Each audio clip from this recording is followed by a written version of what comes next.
जय श्री सीताराम, जय श्री बालाजी महाराज। प्रिय भक्तों, आप सभी को मेरा सादर नमस्कार। प्रिय भक्तों, आज के वीडियो में परमवीर श्री हनुमान जी महाराज का बहुत ही सिद्ध व प्रलयकारी मंत्र सुनाने जा रहा हूँ। इस महामंत्र को सुनते ही आपका बुरा से बुरा समय अच्छे समय में बदल जाएगा। आपके जीवन की बड़ी से बड़ी परेशानी, बड़े से बड़ा शत्रु व विभिन्न प्रकार के संकट हमेशा हमेशा के लिए समाप्त हो जाएंगे। प्रिय भक्तों, आपको जब भी समय मिले सिर्फ 2 मिनट निकालकर इस महामंत्र को सच्चे मन से पूरा सुनने का प्रयास करें, फिर देखें चमत्कार। शीघ्र ही प्रभु श्री हनुमान जी महाराज की अद्भुत कृपा प्राप्त होगी, जिससे जीवन के समस्त प्रकार के संकट व अंधकार हमेशा हमेशा के लिए मिट जाएंगे। प्रिय भक्तों, अगर आपकी कोई भी इच्छा व मनोकामना बहुत दिनों से पूरी नहीं हो रही है और आपके जीवन में विभिन्न प्रकार की परेशानियां बढ़ती जा रही है, आप हमेशा दुखी व निराश रहते हैं, तो किसी भी समय कोई भी कार्य करते समय या बिस्तर पर लेटे लेटे या बैठे बैठे ही इस महामंत्र को सिर्फ एक बार पूरा सुनने का प्रयास करें। निश्चय ही प्रभु श्री हनुमान जी महाराज की अद्भुत कृपा से जीवन के समस्त संकटों का अंत होने के साथ साथ जीवन की छोटी बड़ी सभी इच्छा व मनोकामना पूरी हो जाएगी। प्रिय भक्तों, अगर आप अपने जीवन के समस्त प्रकार के विघ्न, बाधा व संकटों से मुक्ति पाना चाहते हैं और आप अपने जीवन की समस्त प्रकार की इच्छा व मनोकामना पूरी करवाना चाहते हैं, तो आइए बिना देर किए इस महाशक्तिशाली व प्रलयकारी मंत्र को सुने। इससे पहले आप सभी भक्तों से छोटा सा निवेदन है, अगर आप चैनल पर नए हैं तो चैनल को सब्सक्राइब करके कमेंट में जय श्री राम, जय बालाजी महाराज लिखकर आप अपनी हाजिरी जरूर लगा दें। प्रिय भक्तों, यह महाशक्तिशाली व सिद्ध मंत्र है, पूरा सुनने का प्रयास करें। मंत्र है: ओम अंजनीसुताय विद्महे महाबलाय धीमहि तन्नो मारुतिः प्रचोदयात्। ओम अंजनीसुताय विद्महे महाबलाय धीमहि तन्नो मारुतिः प्रचोदयात्। ओम अंजनीसुताय विद्महे महाबलाय धीमहि तन्नो मारुतिः प्रचोदयात्। ओम अंजनीसुताय विद्महे महाबलाय धीमहि तन्नो मारुतिः प्रचोदयात्। ओम अंजनीसुताय विद्महे महाबलाय धीमहि तन्नो मारुतिः प्रचोदयात्। ओम अंजनीसुताय विद्महे महाबलाय धीमहि तन्नो मारुतिः प्रचोदयात्। ओम अंजनीसुताय विद्महे महाबलाय धीमहि तन्नो मारुतिः प्रचोदयात्। ओम अंजनीसुताय विद्महे महाबलाय धीमहि तन्नो मारुतिः प्रचोदयात्। ओम अंजनीसुताय विद्महे महाबलाय धीमहि तन्नो मारुतिः प्रचोदयात्। ओम अंजनीसुताय विद्महे महाबलाय धीमहि तन्नो मारुतिः प्रचोदयात्। ओम अंजनीसुताय विद्महे महाबलाय धीमहि तन्नो मारुतिः प्रचोदयात्। ओम अंजनीसुताय विद्महे महाबलाय धीमहि तन्नो मारुतिः प्रचोदयात्। ओम अंजनीसुताय विद्महे महाबलाय धीमहि तन्नो मारुतिः प्रचोदयात्। ओम अंजनीसुताय विद्महे महाबलाय धीमहि तन्नो मारुतिः प्रचोदयात्। ओम अंजनीसुताय विद्महे महाबलाय धीमहि तन्नो मारुतिः प्रचोदयात्। ओम अंजनीसुताय विद्महे महाबलाय धीमहि तन्नो मारुतिः प्रचोदयात्। ॐ अंजनीसुताय विद्महे महाबलाय धीमहि तन्नो मारुतिः प्रचोदयात्। ॐ अंजनीसुताय विद्महे महाबलाय धीमहि तन्नो मारुतिः प्रचोदयात्। ॐ अंजनीसुताय विद्महे महाबलाय धीमहि तन्नो मारुतिः प्रचोदयात्। ॐ अंजनीसुताय विद्महे महाबलाय धीमहि तन्नो मारुतिः प्रचोदयात्। ॐ अंजनीसुताय विद्महे महाबलाय धीमहि तन्नो मारुतिः प्रचोदयात्। ॐ अंजनीसुताय विद्महे महाबलाय धीमहि तन्नो मारुतिः प्रचोदयात्। ॐ अंजनीसुताय विद्महे महाबलाय धीमहि तन्नो मारुतिः प्रचोदयात्। ॐ अंजनीसुताय विद्महे महाबलाय धीमहि तन्नो मारुतिः प्रचोदयात्। ॐ अंजनीसुताय विद्महे महाबलाय धीमहि तन्नो मारुतिः प्रचोदयात्। ॐ अंजनीसुताय विद्महे महाबलाय धीमहि तन्नो मारुतिः प्रचोदयात्। ॐ अंजनीसुताय विद्महे महाबलाय धीमहि तन्नो मारुतिः प्रचोदयात्। ॐ अंजनीसुताय विद्महे महाबलाय धीमहि तन्नो मारुतिः प्रचोदयात्। ॐ अंजनीसुताय विद्महे महाबलाय धीमहि तन्नो मारुतिः प्रचोदयात्। ॐ अंजनीसुताय विद्महे महाबलाय धीमहि तन्नो मारुतिः प्रचोदयात्। ॐ अंजनीसुताय विद्महे महाबलाय धीमहि तन्नो मारुतिः प्रचोदयात्। ॐ अंजनीसुताय विद्महे महाबलाय धीमहि तन्नो मारुतिः प्रचोदयात्। ॐ अंजनीसुताय विद्महे महाबलाय धीमहि तन्नो मारुतिः प्रचोदयात्। ॐ अंजनीसुताय विद्महे महाबलाय धीमहि तन्नो मारुतिः प्रचोदयात्। ॐ अंजनीसुताय विद्महे महाबलाय धीमहि तन्नो मारुतिः प्रचोदयात्। ॐ अंजनीसुताय विद्महे महाबलाय धीमहि तन्नो मारुतिः प्रचोदयात्। ॐ अंजनीसुताय विद्महे महाबलाय धीमहि तन्नो मारुतिः प्रचोदयात्। ॐ अंजनीसुताय विद्महे महाबलाय धीमहि तन्नो मारुतिः प्रचोदयात्। ॐ अंजनीसुताय विद्महे महाबलाय धीमहि तन्नो मारुतिः प्रचोदयात्। ॐ अंजनीसुताय विद्महे महाबलाय धीमहि तन्नो मारुतिः प्रचोदयात्। ॐ अंजनीसुताय विद्महे महाबलाय धीमहि तन्नो मारुतिः प्रचोदयात्। ॐ अंजनीसुताय विद्महे महाबलाय धीमहि तन्नो मारुतिः प्रचोदयात्।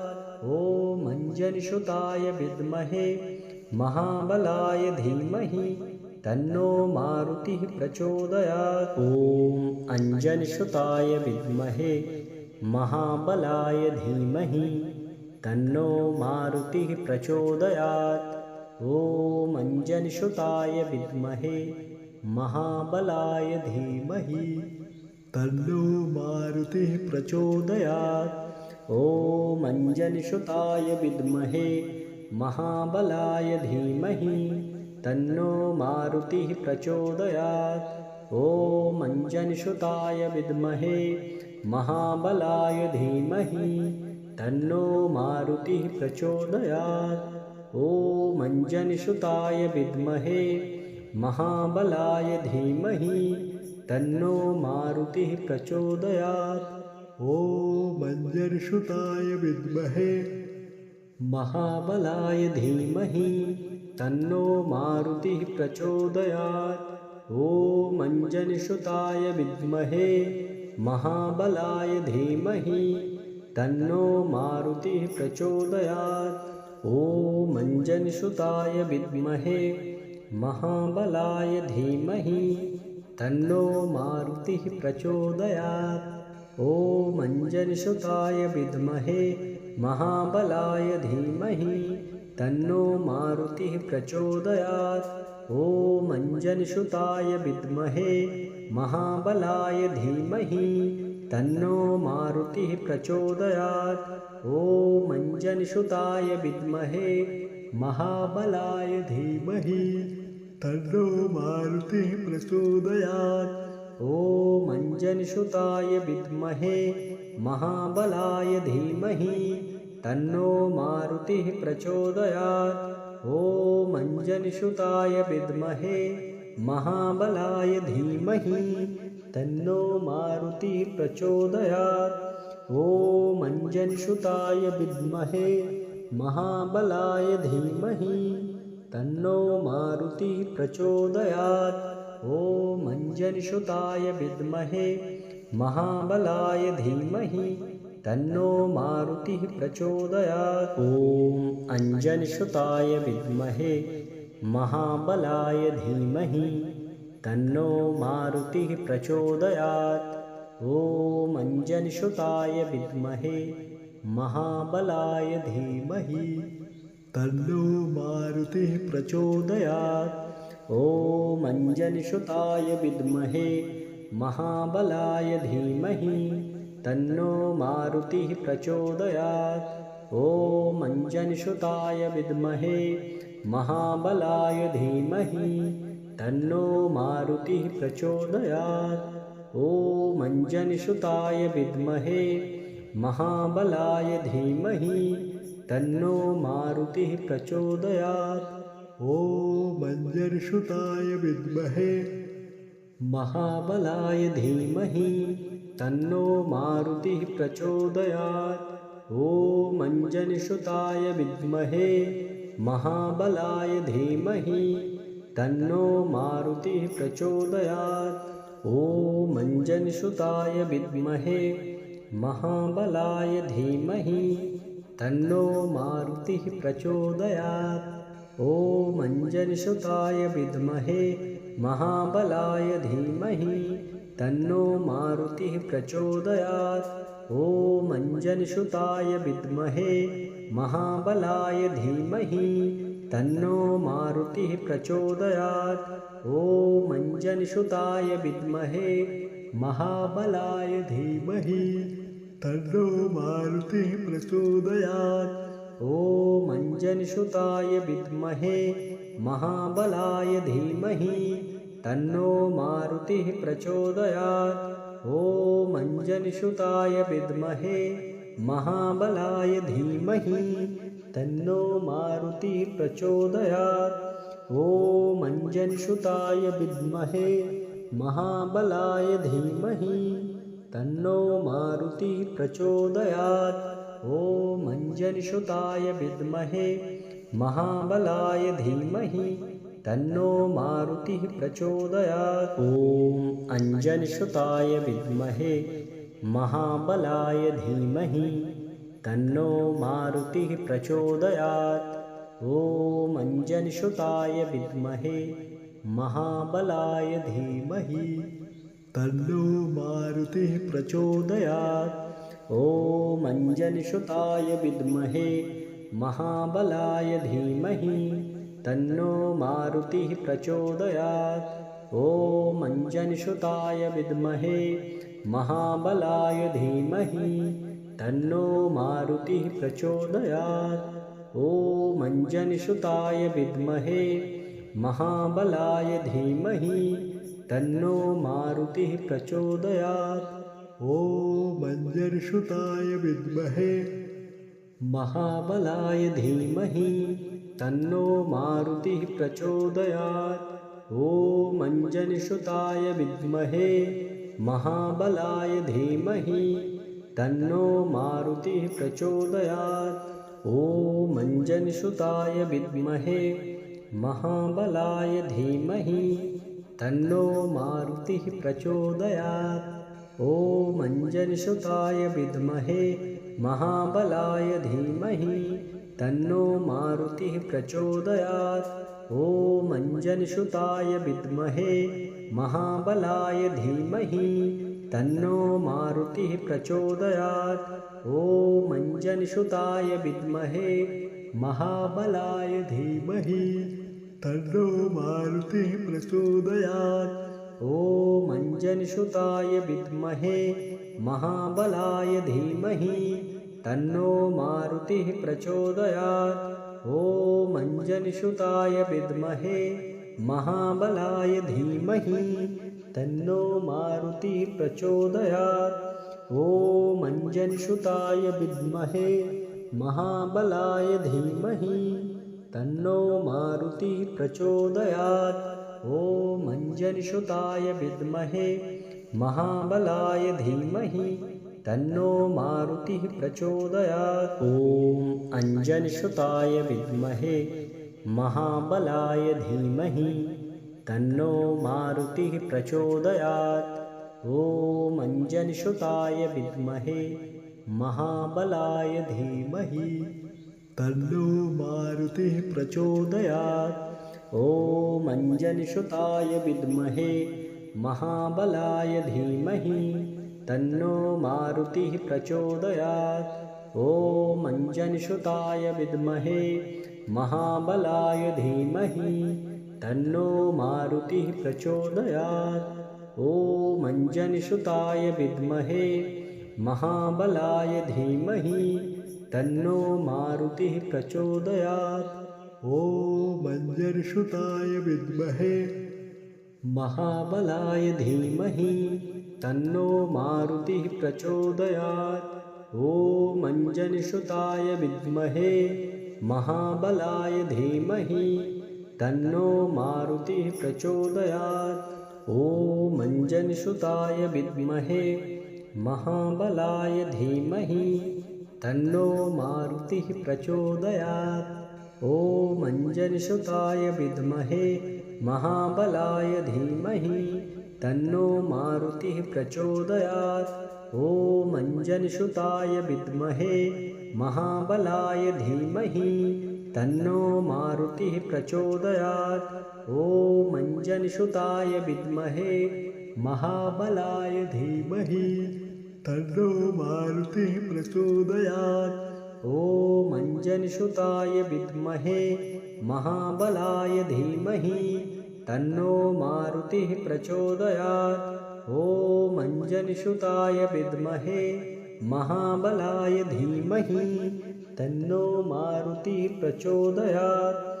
ॐ अंजनीसुताय विद्महे महाबलाय धीमहि तन्नो मारुतिः प्रचोदयात्।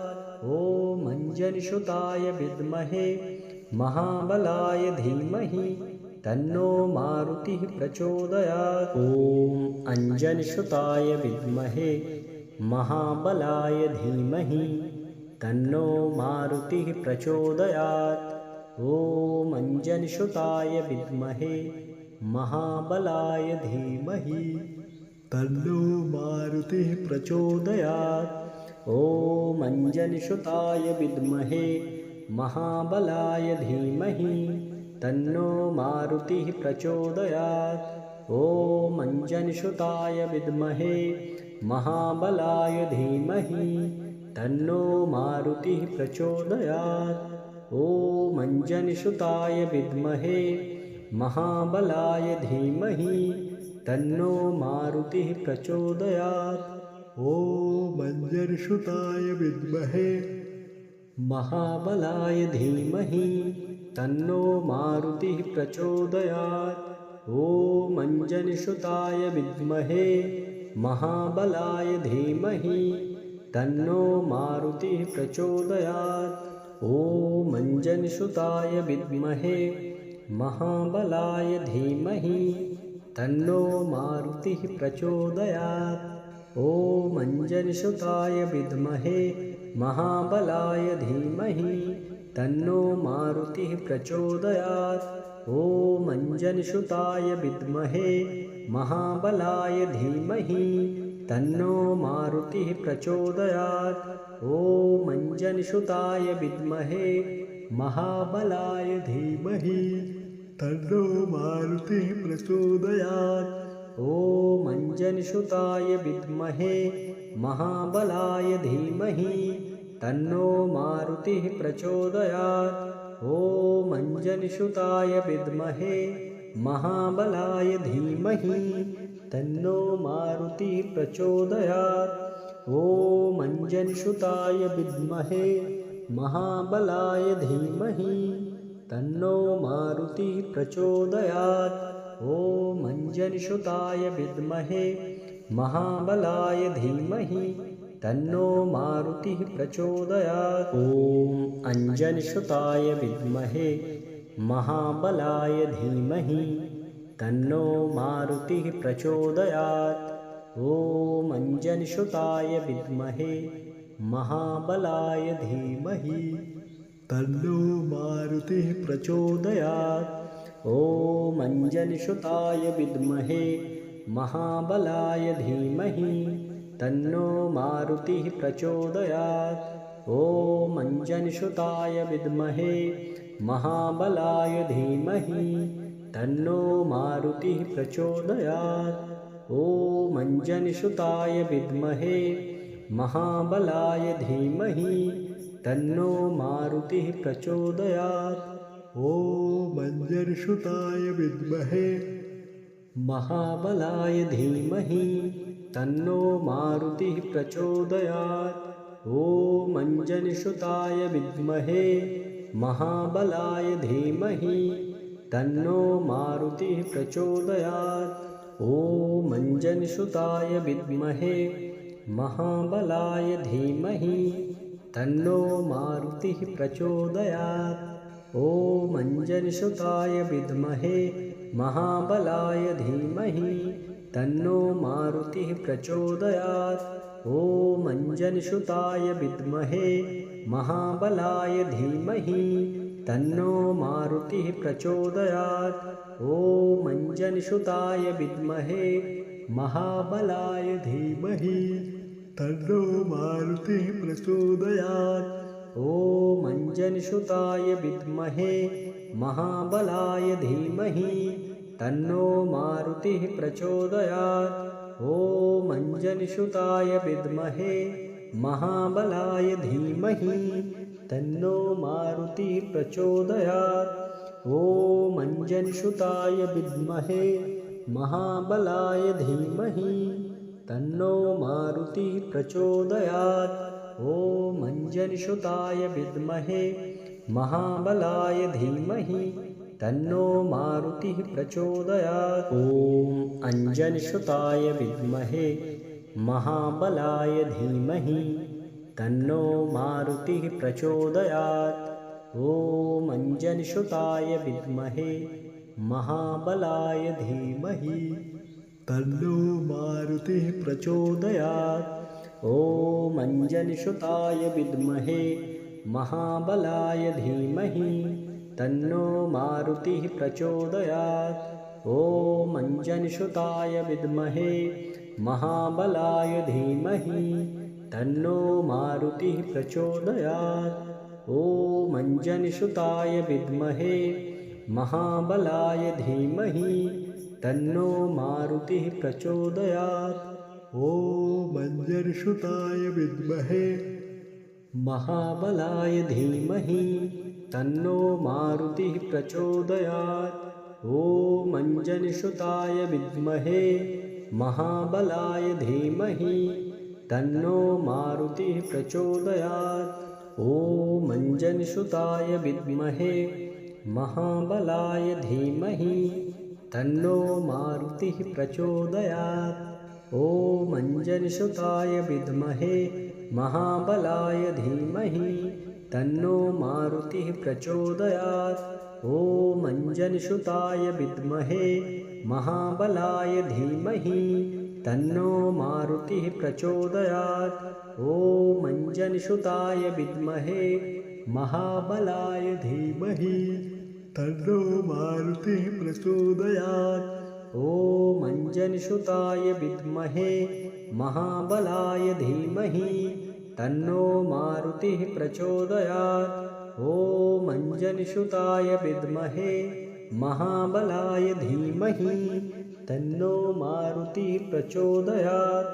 ॐ अंजनसुताय विद्महे महाबलाय धीमहि तन्नो मारुतिः प्रचोदयात्।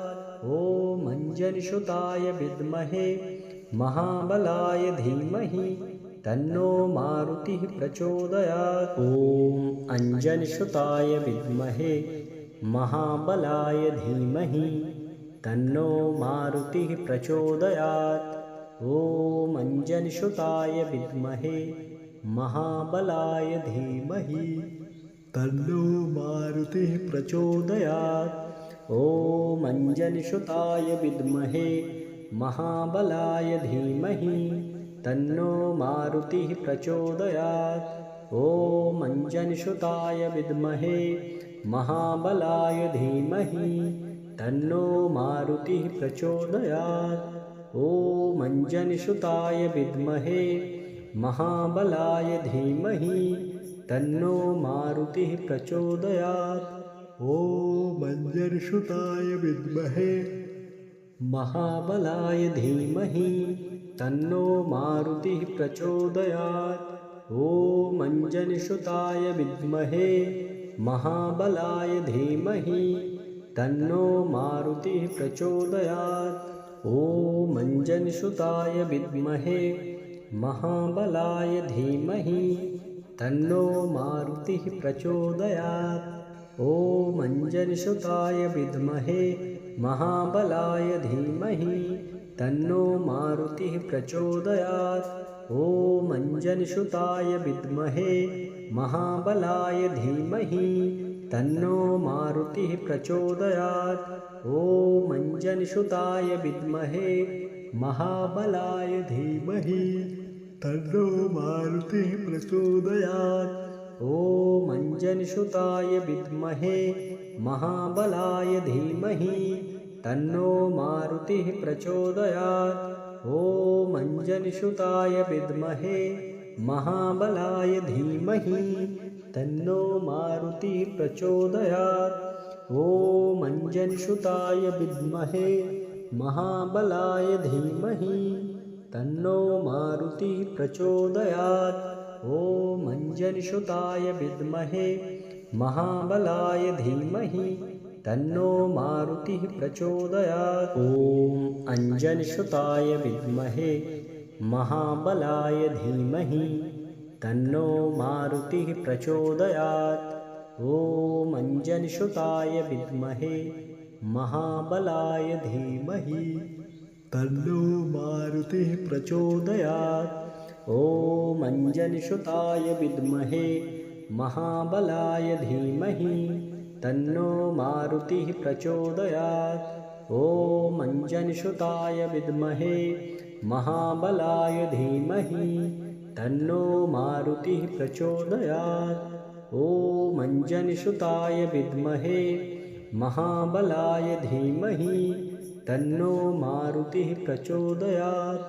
ॐ अंजनसुताय विद्महे महाबलाय धीमहि तन्नो मारुतिः प्रचोदयात्। ॐ अंजनसुताय विद्महे महाबलाय धीमहि तन्नो मारुतिः प्रचोदयात्। ॐ अंजनसुताय विद्महे महाबलाय धीमहि तन्नो मारुतिः प्रचोदयात्। ॐ अंजनसुताय विद्महे महाबलाय धीमहि तन्नो मारुतिः प्रचोदयात्। ॐ अंजनसुताय विद्महे महाबलाय धीमहि तन्नो मारुतिः प्रचोदयात्। ॐ अंजनसुताय विद्महे महाबलाय धीमहि तन्नो मारुतिः प्रचोदयात्। ॐ अंजनीसुताय विद्महे महाबलाय धीमहि तन्नो मारुतिः प्रचोदयात्। ॐ अंजनीसुताय विद्महे महाबलाय धीमहि तन्नो मारुतिः प्रचोदयात्। ॐ अंजनीसुताय विद्महे महाबलाय धीमहि तन्नो मारुतिः प्रचोदयात्। ॐ अंजनीसुताय विद्महे महाबलाय धीमहि तन्नो मारुतिः प्रचोदयात्। ॐ अंजनीसुताय विद्महे महाबलाय धीमहि तन्नो मारुतिः प्रचोदयात्। ॐ अंजनीसुताय विद्महे महाबलाय धीमहि तन्नो मारुतिः प्रचोदयात्। ॐ अंजनीसुताय विद्महे महाबलाय धीमहि तन्नो मारुतिः प्रचोदयात्। ॐ अंजनीसुताय विद्महे महाबलाय धीमहि तन्नो मारुतिः प्रचोदयात्। ॐ अंजनीसुताय विद्महे महाबलाय धीमहि तन्नो मारुतिः प्रचोदयात्। ॐ अंजनीसुताय विद्महे महाबलाय धीमहि तन्नो मारुतिः प्रचोदयात्। ॐ अंजनीसुताय विद्महे महाबलाय धीमहि तन्नो मारुतिः प्रचोदयात्। ॐ अंजनीसुताय विद्महे महाबलाय धीमहि तन्नो मारुतिः प्रचोदयात्। ॐ अंजनीसुताय विद्महे महाबलाय धीमहि तन्नो मारुतिः प्रचोदयात्। ॐ अंजनीसुताय विद्महे महाबलाय धीमहि तन्नो मारुतिः प्रचोदयात्।